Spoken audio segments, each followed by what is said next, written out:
My name is David Hawkings, and I am a recent transplant to Chestnut Hill from Washington, where I was a journalist covering Congress and politics for 35 years. When you live in Washington, you don't get much voting power at the national level. Moving to Philadelphia, it was great for many, many reasons, but as somebody who spent his life pretty civically engaged and journalistically engaged, the chance to have a vote that really mattered was a thrill. The one point I want to drive home by helping organize this event is the people of our region are incredibly privileged. It's a privilege to have a vote regularly.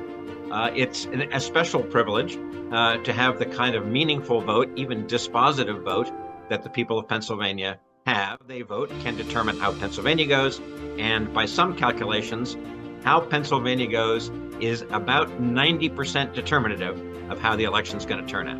Anybody who's glimpsing this will attend to have it really brought home for them as hopefully as crisply as possible by people who are experts and not so much partisans, although they might have partisan feelings, but our panelists are going to be committed to being educators, not partisans, and to really bring it home for them with clarity just how disproportionately important the Pennsylvania vote is and the Philadelphia vote is to how this election turns out.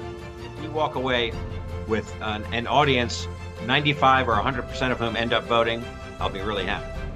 Politics in the United States has not been very fun in recent years. We're a polarized country. People are angry at each other.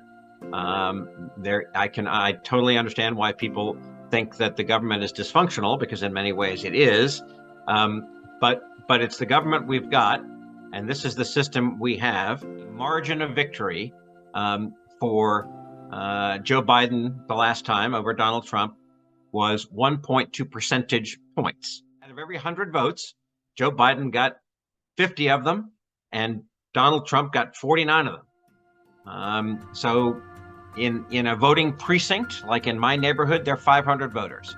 So that means, if you take my precinct and you multiply it statewide, that means in my neighborhood, Joe Biden won by 5 votes. Every vote really does count, and it counts in Pennsylvania more than anywhere else. Just to say a point that I guess is obvious to me, but may not be to some Pennsylvanians. There are 7 swing states.